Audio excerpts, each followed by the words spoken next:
Hi dears, എല്ലാ മക്കൾക്കും എജ്യൂമേറ്റിൻ്റെ മറ്റൊരു ക്ലാസ്സിലേക്ക് സ്വാഗതം. ഇന്ന് നമ്മൾ 3ാം ക്ലാസ്സിലെ പരിസര പഠനത്തിലെ ഓണം എക്സാമിൻ്റെ മോഡൽ ചോദ്യപേപ്പറാണ് കേട്ടോ ചെയ്ത് നോക്കുന്നത്. നമുക്ക് പുതിയ സിലബസ് ആയതുകൊണ്ട് തന്നെ പ്രീവിയസ് ഇയേഴ്സ് ക്വസ്റ്റ്യൻ പേപ്പേഴ്സ് ഒന്നും അവൈലബിൾ അല്ല. അതുകൊണ്ട് നമുക്ക് വരാൻ സാധ്യതയുള്ള കുറച്ച് മോഡൽ ക്വസ്റ്റ്യൻസ് നോക്കാം. ക്ലാസ്സിലേക്ക് കിടക്കുന്നതിന് മുന്നേ ആയി ചാനൽ ആദ്യമായി കാണുന്നവരാണെങ്കിൽ ഒന്ന് സബ്സ്ക്രൈബ് ചെയ്ത് സപ്പോർട്ട് ചെയ്യാൻ മറക്കല്ലേ. അതുപോലെ ഈ വീഡിയോ നിങ്ങളുടെ കൂട്ടുകാരിലേക്ക് കൂടെ ഷെയർ ചെയ്ത് കൊടുക്കുകയും വേണേ. അപ്പോൾ ശരി, നമുക്ക് നേരെ ക്ലാസ്സിലേക്ക് കിടക്കാം. പ്രവർത്തനം 1. ചിത്തിരപുരം സ്കൂളിലെ കൂട്ടുകാർ ജൈവ വൈവിധ്യ ഉദ്യാനം നിരീക്ഷിച്ച് തയ്യാറാക്കിയ സസ്യങ്ങളുടെ പട്ടികയാണ് താഴെ കാണുന്നത്. നോക്കിക്കേ, മാവ്, ചീര, റോസ്, തുമ്പ, പ്ലാവ്, ചെമ്പരത്തി, തുളസി, മുക്കുറ്റി, തേക്ക് ഇത്രയും സസ്യങ്ങളെ അവർ നിരീക്ഷിച്ചു. ചോദ്യം എ. സവിശേഷതകൾക്കനുസരിച്ച് ഈ സസ്യങ്ങളെ തരം തിരിച്ച് പട്ടികയിൽ എഴുതുക. ഒരെണ്ണം നമുക്ക് അവിടെ തന്നിട്ടുണ്ട്, ഔഷധികൾ. ബാക്കി ഏതൊക്കെയാണ് മക്കളെ? എങ്ങനെ നമുക്ക് ഇതിനെ പട്ടികപ്പെടുത്താം? ഔഷധികൾ, കുറ്റിച്ചെടികൾ, മരങ്ങൾ എന്നിങ്ങനെയാണ് പട്ടികപ്പെടുത്താവുന്നത്. ഔഷധികളിൽ വരുന്നത് തുമ്പ, ചീര, മുക്കുറ്റി എന്നിവയാണ്. കുറ്റിച്ചെടികളിൽ തുളസി, ചെമ്പരത്തി, റോസ്. മരങ്ങളിൽ മാവ്, തേക്ക്, പ്ലാവ്. അപ്പോൾ ഇത് നമ്മൾ ആദ്യത്തെ പാഠത്തിൽ പഠിച്ച പ്രധാനപ്പെട്ട ഒരു കാര്യമായിരുന്നു. ഔഷധികൾ എന്താണ്, കുറ്റിച്ചെടികൾ എന്താണ്, മരങ്ങൾ എന്താണ്, അവയ്ക്കുള്ള ഉദാഹരണങ്ങൾ എന്തൊക്കെയാണെന്ന് അത് മറക്കാതെ തന്നെ പഠിച്ചു പോവുക കേട്ടോ. ഇതിൽ തന്നെ ചോദ്യം ബി. ഉദ്യാനത്തിലെ റോസാ ചെടിയുടെ ചില ഭാഗങ്ങൾ അവയുടെ വിശേഷങ്ങൾ പങ്കുവച്ചു. അവ പറഞ്ഞ കാര്യങ്ങൾ വായിച്ച് ചെടിയുടെ ഏതു ഭാഗമാണെന്ന് കണ്ടെത്തി എഴുതൂ. ചിത്രവും വരയ്ക്കണേ. ആദ്യം പറഞ്ഞു നോക്കിക്കേ, സസ്യത്തിന് ആവശ്യമായ ആഹാരം നിർമ്മിക്കുന്നത് ഞാനാണ്. അതെന്താണ് മക്കളെ? ഇലയാണല്ലേ. ഇലകളിൽ വെച്ചാണ് സസ്യങ്ങൾ ആഹാരം നിർമ്മിക്കുന്നത്. സസ്യങ്ങൾ ആഹാരം നിർമ്മിക്കുന്ന ആ പ്രക്രിയയെ പറയുന്ന പേരെന്താണ്? പ്രകാശ സംശ്ലേഷണം എന്നാണ്. ഇനി രണ്ടാമത്തെ ഭാഗം എന്താണ് പറയുന്നത്? മണ്ണിൽ നിന്ന് സസ്യത്തിന് ആവശ്യമായ ജലവും പോഷകങ്ങളും വലിച്ചെടുക്കുകയാണ് എൻ്റെ ജോലി. അതെന്താണ്? ആ മണ്ണിൽ നിന്ന് സസ്യത്തിന് ആവശ്യമായ ജലവും ലവണങ്ങളും എല്ലാം വലിച്ചെടുക്കുന്നത് വേരിൻ്റെ ധർമ്മമാണ്. അപ്പോൾ ഇത് പറഞ്ഞിരിക്കുന്നത് വേരാണ്. അത് രണ്ടിൻ്റെയും ചിത്രവും ഇതുപോലെ നിങ്ങൾ വരച്ചു കൊടുക്കണം കേട്ടോ. പ്രവർത്തനം 2. ചിത്തിരപുരത്തെ ഒരു കുളത്തിലെ മീൻ പറയുന്നത് വായിച്ചു നോക്കൂ. കുളത്തിലേക്ക് മാലിന്യങ്ങൾ വലിച്ചെറിയരുതേ, ഞങ്ങളും ജീവിച്ചോട്ടെ എന്നാണ് ആ മീൻ പറയുന്നത്. ചോദ്യം എ. ജലസ്രോതസ്സുകൾ സംരക്ഷിക്കേണ്ടത് നമ്മുടെ കടമയാണ്. ജലസ്രോതസ്സുകൾ സംരക്ഷിക്കാൻ നാം ചെയ്യേണ്ട കാര്യങ്ങൾ എന്തെല്ലാമാണ്? എന്തൊക്കെയാണ് മക്കളെ? ജലാശയങ്ങളിൽ മാലിന്യങ്ങൾ വലിച്ചെറിയരുത്, ജലാശയങ്ങൾ വൃത്തിയായി സൂക്ഷിക്കണം, ജലജീവികളെ ഉപദ്രവിക്കരുത്, ജലാശയങ്ങൾ മണ്ണിട്ട് നികത്തരുത് തുടങ്ങിയവയെല്ലാം അതിൽ ചിലതാണ്. ഇനി ഇതിലെ ചോദ്യം ബി. മീനുമോൾ മഴ അളക്കുന്നതിന് വേണ്ടി സ്കൂളിൽ നിർമ്മിച്ച ഉപകരണമാണ് ഇത്. എന്താണ് ഇതിൻ്റെ പേര്? മഴവെള്ളത്തിൻ്റെ അളവ് അളക്കുന്ന ഉപകരണത്തിന് പറയുന്ന പേരെന്താണ് മക്കളെ? മഴമാപിനി എന്നാണല്ലേ. അപ്പോൾ ഇത് മഴമാപിനിയാണ്. പ്രവർത്തനം 3.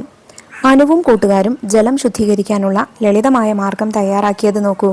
ഇതിൽ ശരിയായ രീതിയിൽ തയ്യാറാക്കിയത് ഏതെന്ന് കണ്ടെത്തി എഴുതുക. ചിത്രം എയിലുള്ളത് ഏറ്റവും മുകളിൽ കരി, പിന്നെ ചരൽ, പിന്നെ മണൽ. ചിത്രം ബിയിൽ ചരൽ ഏറ്റവും മുകളിൽ, പിന്നെ മണൽ, പിന്നെ കരി. ചിത്രം സിയിൽ മുകളിൽ ചരൽ, പിന്നെ കരി, പിന്നെ മണൽ. ഇതിൽ ശരിയായത് ബി ആണ്.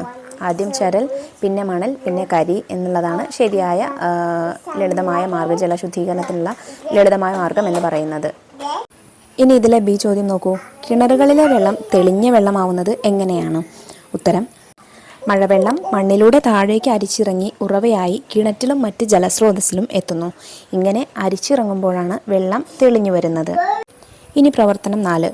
റാഹില തയ്യാറാക്കിയ ജീവികളുടെ ആൽബത്തിലെ ചിത്രങ്ങൾ നോക്കൂ.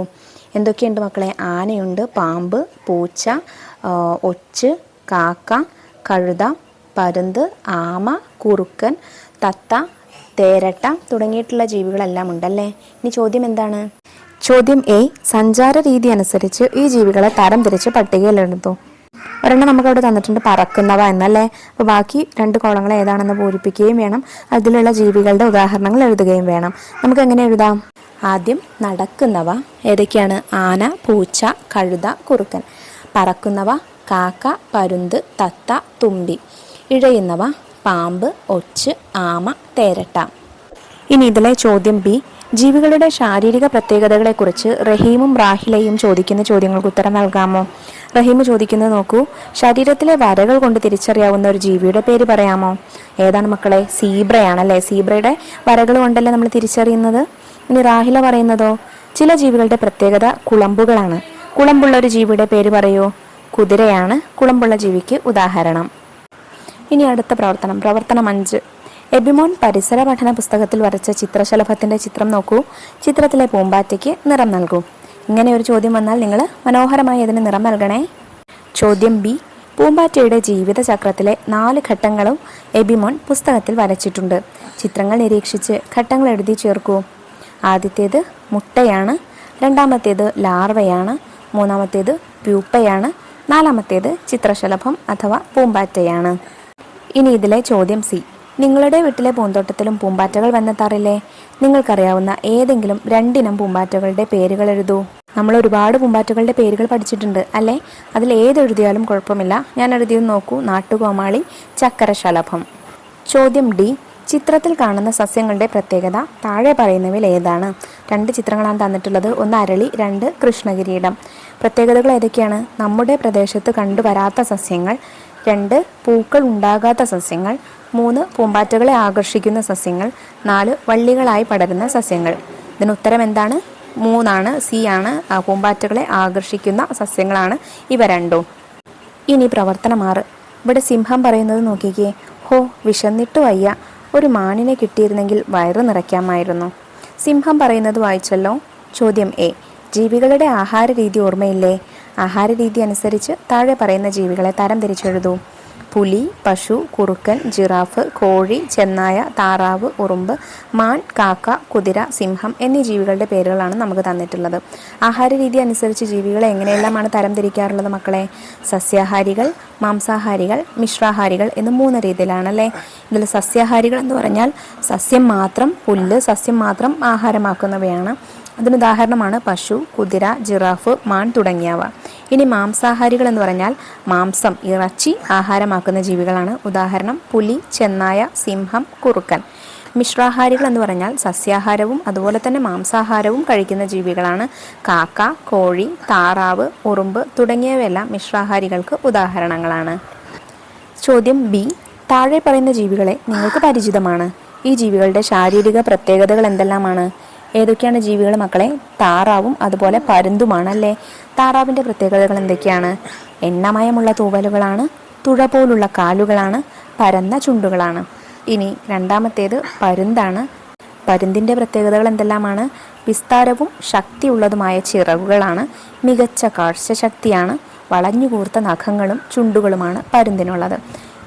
അപ്പോൾ ഇനി ഒരുപക്ഷെ നിങ്ങൾക്ക് സിംഹത്തിൻ്റെ തരാം, കടുവയുടെ തരാം. അപ്പോൾ എന്താ ചെയ്യുക? അവയ്ക്ക് കൂർത്ത നഖങ്ങൾ, കൂർത്ത പല്ലുകൾ, ഇതെല്ലാം പിന്നെ വേഗത്തിൽ ഓടാനുള്ള കഴിവ്, ഇതെല്ലാം അവയുടെ പ്രത്യേകതയായിട്ട് നിങ്ങൾക്ക് എഴുതാവുന്നതാണ് കേട്ടോ.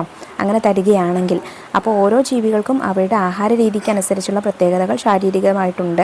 ആ പ്രത്യേകതകൾ എഴുതി കൊടുത്താൽ മതി. അപ്പോൾ ഏകദേശം ഇത്തരത്തിലാണ് നിങ്ങൾക്ക് എക്സാമിന് ചോദ്യം പ്രതീക്ഷിക്കാവുന്നത്.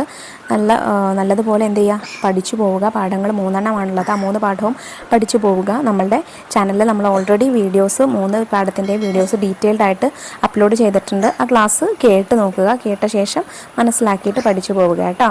അപ്പോൾ ശരി, അടുത്ത ക്ലാസ്സുമായി നമുക്ക് വീണ്ടും കാണാം. താങ്ക്